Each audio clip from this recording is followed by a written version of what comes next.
أعوذ بالله من الشيطان الرجيم. بسم الله الرحمن الرحيم، والحمد لله رب العالمين، والصلاة والسلام على أشرف الأنبياء والمرسلين، حبيب إله العالمين، سيدنا وسندنا وشفيع ذنوبنا ومولانا العبد المؤيد والرسول المسدد المصطفى الأمجد أبا القاسم محمد. اللهم صل على محمد وآل محمد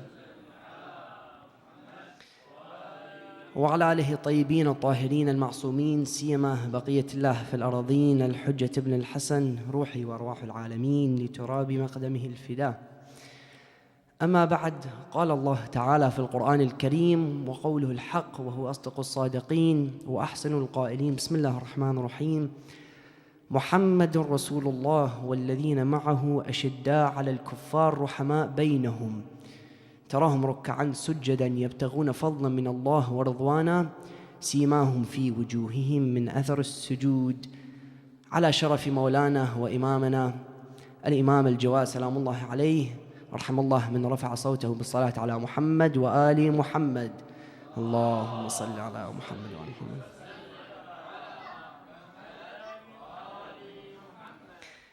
إن شاء الله لا نطيل عليكم، وعذرا المحاضرة باللغة الإنجليزية. أنا فهمت من الأخ الكثير يفتهمون اللغة الإنجليزية، فإن شاء الله لا نطيل عليكم، كما نعلم أن ما عندكم مدارس و برامج and responsibilities. So inshallah we won't take too long of your time. When examining the narrations of Imam Al-Jawad alayhi salam, you find that many of his narrations give you a three-dimensional picture of the world that we live in. And the idea that many times when you examine people and the world and the lives that they choose to live, they choose to live only one-dimensional lives. In the idea that everything they see is either something that is connected to their desires or to their own personal interest or to something that they need in life.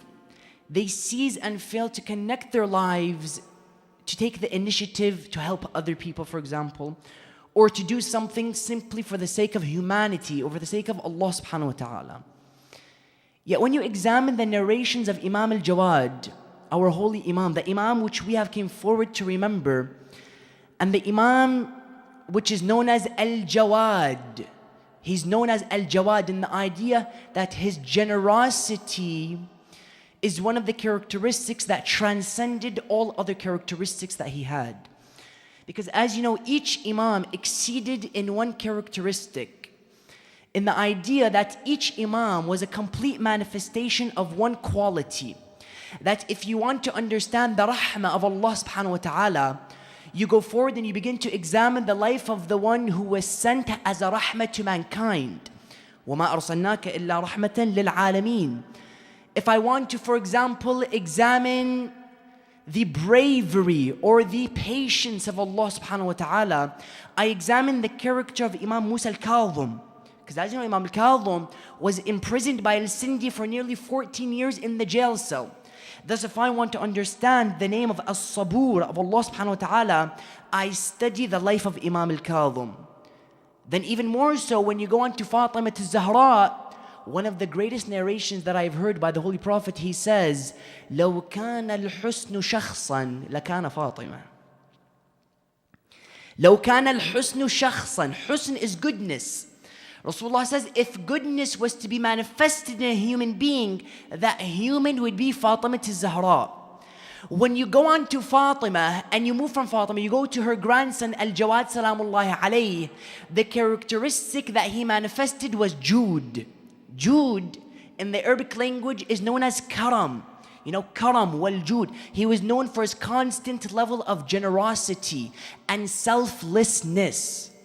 Now, one of the greatest things that we find throughout the narrations of our holy Imam Al-Jawad salamullahi alayhi is that when he gives you a narration, he connects you not only to the creation, he connects you not only to yourself, but he connects you to Allah subhanahu wa ta'ala as well. He gives you a three-dimensional picture. It's just like today, you have two kinds of movies. You have a two-dimensional movie. You have a screen, you sit down and you watch. For example, Men in Black just came out. You sit down and you watch a movie. But then you have another kind of movie, which is known as a three-dimensional movie. Now, I remember as a child, when you sit down, you see the 3D. You know, a dinosaur, for example, jumps out. It's almost as if it's going to come and butt your head off. You know, it's 3D. You can see it. It's not two-dimensional. It's three-dimensional. Our life is supposed to be a 3D life. You may say, what do you mean 3D? Are we sitting in a movie? What do you mean 3D? No. Imam Ali ibn Abi Talib, salamullahi alayhi, he says, رحم الله امرئ عرف من أين وفي أين وإلى أين. He says, may Allah have mercy upon the one who knows where he came from, number one, where he is, number two, and where he's going. I remember just now we were driving with Brother Ali, we were coming from Dearborn, Michigan to Kalamazoo, and when you stop in a rest area, usually you see a big sign, right? And there's a red dot and it says, you are here. This is where you came from, this is where you are, and this is where you're going. Now, if I need a map that tells me where I came from, where I am, and where I'm going, when I'm going from Dearborn to Kalamazoo, then don't you think you need a map for your life to know where you came from, where you are, and where you're going? Many times, I remember I was once in Miami, and you see the youth in a state of quandary, in a state of perplexion. He'll remember Ahlul Bayt, but when you come and you ask him, why are you remembering Ahlul Bayt? Well, because my dad did it, I think it's important for me to do it as well. Why are you clapping for the sake of Ahlul Bayt? Well, my family did it, I think I should do it as well. When you have a three-dimensional life, you know where you came from, where you are, and where you're going. You know why you do what you do. That's why when you examine the Holy Quran, Allah is always saying, أَفَلَا تَعْقِلُونَ أَفَلَا يَتَدَبَّرُونَ الْقُرْآنَ مَعَلَى قُلُوبٍ أَقْفَالُهَا. Do they not think about the Quran? Thinking means what? Meaning I do something and I ask myself, why am I doing it? When you connect it to Imam Al-Jawad alayhi salam, he gave you a three-dimensional picture of your life within this narration, as he says, الْمُؤْمِنْ يَحْتَاج إِلَى تَوْفِيقٍ مِّنَ اللَّهِ وَوَاعِظٍ في من نفسه وقبول ممن ينصحه. Notice the three-dimensional picture that Imam Al-Jawad alayhi salam is drawing for us. He says, number one, المؤمن يحتاج إلى توفيق من الله. Meaning the mu'min needs to have a connection between him and Allah subhanahu wa ta'ala. Number one, وواعظ من نفسه. And he needs to be hard on himself. He needs to be self-introspective or self-reflective, as one would say. Number two. And number three, he says, وَقُبُولٍ مِّمَّنْ يَنْصُحُهُ. And he needs to be receptive to the stuff that people have to say. Imam comes and he draws you a beautiful picture. He says relationships are of three in your life. Number one, بين الخالق والمخلوق. بين المخلوق والمخلوق وبين المخلوق ونفسه. Notice the lines of Imam Al-Jawad alayhi salam. He says, العلاقات ثلاثة. Relationships are of three. Number one, between you and Allah subhanahu wa ta'ala. Have I set Allah as something primary in my life or as something peripheral, integral or peripheral? Do I rotate around Allah or does Allah rotate around me? You know, when Allah comes and says, أَتُعَلِّمُونَ اللَّهَ بِدِينِكُمْ, you know, or for example, أَرَأَيْتَ مِنِ اتَّخَذَ إِلَهَهُ هَوَى. Have you seen the one who took his desire as his religion? Many times today, we all together, we look at the world and we see people are victims of their desires. People are complete victims of what their nafs wants them to do. You know, when Allah says, وَمَا أُبَرِّئُ نَفْسِي إِنَّ النَّفْسَ لَأَمَّارَةٌ بِالسُّوءِ. We become victims of ourselves.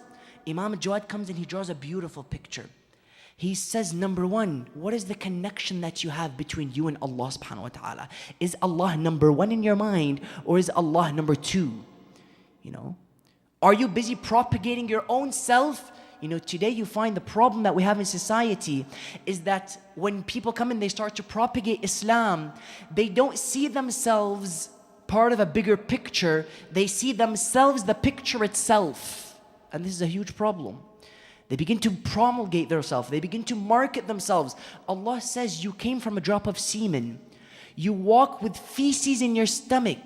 You don't know where you came from, and you don't know when you'll be leaving. Why do you walk around like you know everything? Imam Al-Jawad alayhi salam, he says, number one, tawfiq min Allah. Tawfiq. All of us need tawfiq in our lives.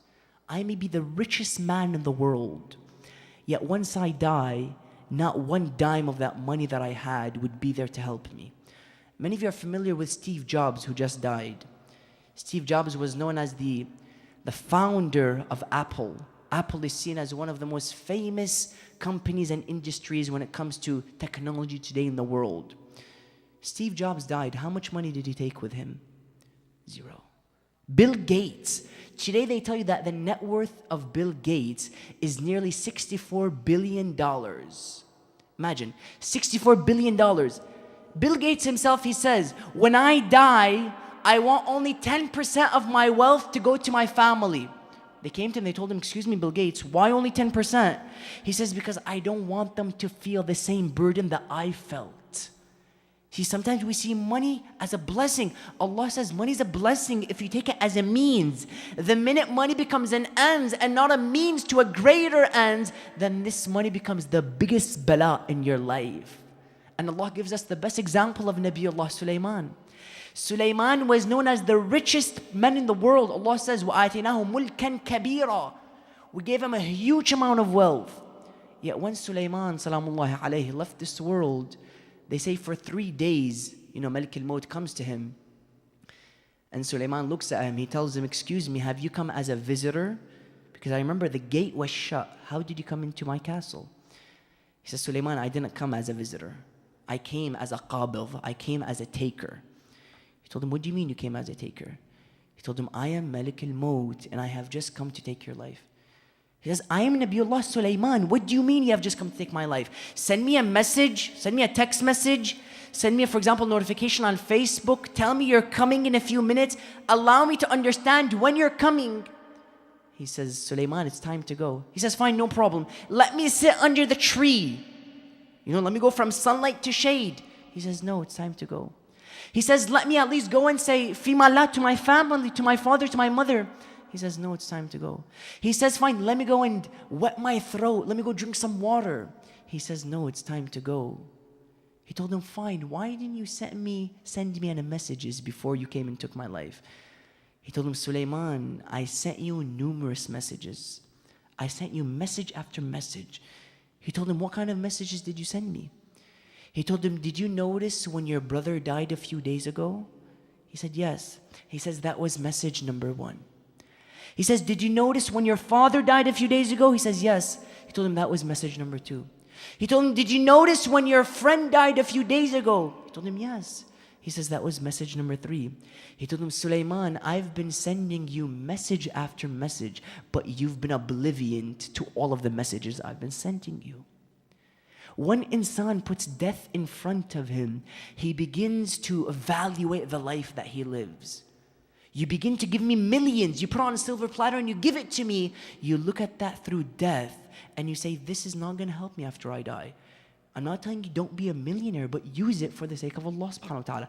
Ali ibn Abi Talib was the Khalifa for 4 years of the Muslimin. Power is not bad. It's what you do with the power. So when Imam Al-Jawad alayhi salam comes and he says, number 1, Al-Mu'min yahtaj ila tawfiq min Allah. The mu'min needs what? He needs tawfiq. Allah has to intervene in your life. He has to give you that touch so that you can be successful. Number 1, وَوَاعَظٍ مِّن نَفْسِهِ. He has to speak to himself. Imam Al-Kadhim has actually one of the most profound hadith. He says, لَيْسَ مِنَّا. Not of us is the one who doesn't sit on a daily basis and discipline and speak to himself harshly. Meaning I sit down and I ask myself, I rewind the tape. I say, what did I do right after I woke up? What did I do right before I went to sleep? He disciplines himself until he becomes what you refer to as a mu'min. See, because a mu'min is just like a piece of coal. See, when you take a piece of coal and you transform it into a diamond, how? It goes through heat. It goes through pressure. It succumbs all of the oppression, and only after those trials, it becomes something valuable. The mu'min is the same exact thing. If he doesn't defeat his self is going to defeat him. Imam Al-Jawad salamullah alayhi then continues and he says, وَقُبُولٍ مِمَّنْ يَنصُحُهُ. And he needs to accept that which people have to say to him. You know, because sometimes you look at the human being and he has the ability to see nothing in life except him. Me. Money. I'll kill you. Money. It's all about the money. Imam Al-Jawad says, be open to the people. Mix with the people. Don't isolate yourself from the people. You know, sometimes we have this idea that a mu'min is one who is never seen smiling. A mu'min is one who cannot wear rich clothes. A mu'min is one who cannot play Xbox, cannot play PS3. A mu'min is somebody who just sits all day and he prays. See, the problem that we're missing is that it's not that you don't mix with dunya, it's that dunya doesn't mix with you. And there's a big difference. It's not that you don't live in the dunya, it's that the dunya doesn't live inside of you. Imam Amir al-Mu'mineen, he comes forward and he says, attempt to live in this world. Notice the words. انظر إلى كلام أمير المؤمنين. No, they say أمير الكلام, كلام الأمير, Ali ibn Abi Talib. He says, attempt to live in this world, but do not let the world live inside of you.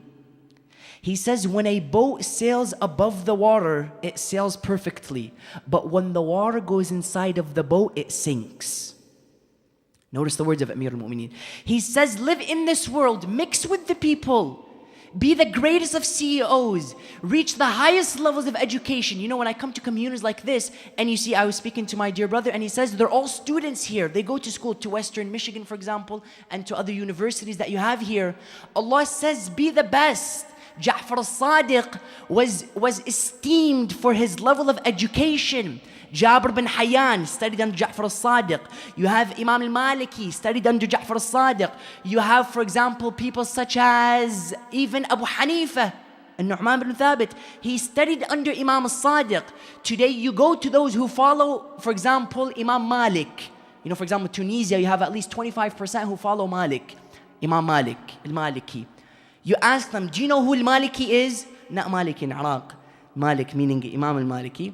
You ask them, do you know who Imam Malik is? He says, yes. And then you stop him there, you ask him, do you know who the teacher of Imam Malik is?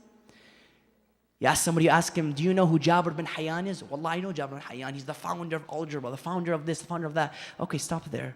Do you know who the teacher of Jabir bin Hayyan is? No, wallah, I don't know. SubhanAllah, today the student has become more esteemed than the teacher himself. Why? Because we have to go out there and teach the people of Ja'far al-Sadiq.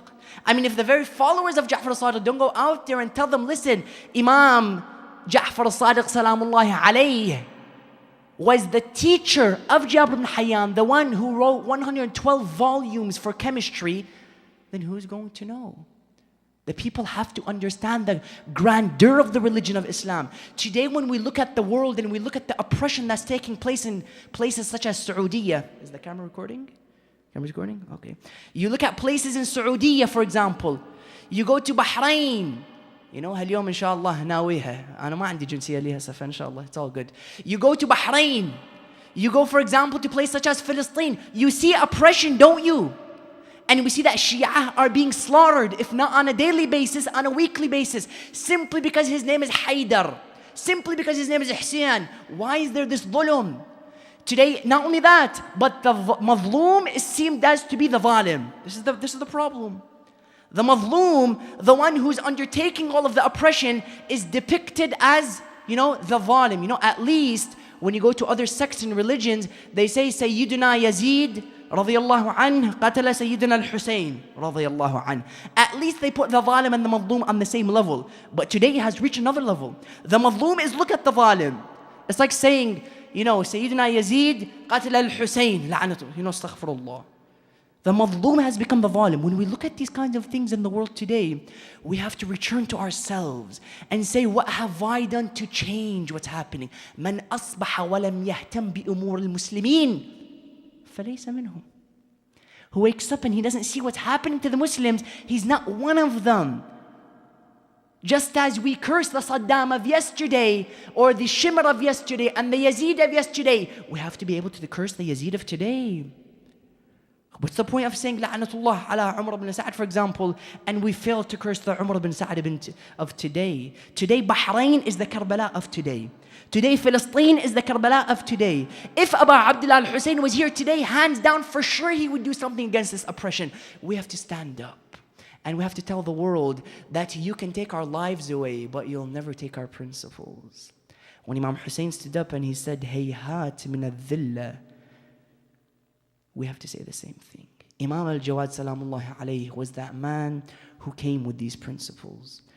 We ask Allah Azza wa Jal to make us from the ones who stand up and remember Imam Al-Jawad not only through our words but through our actions as well. Wa akhiru da'wana and alhamdulillah rabbil alameen wa salatu wa salam ala Muhammad wa ala alihi tayyibin at-tahirin. Salawat ala Muhammad.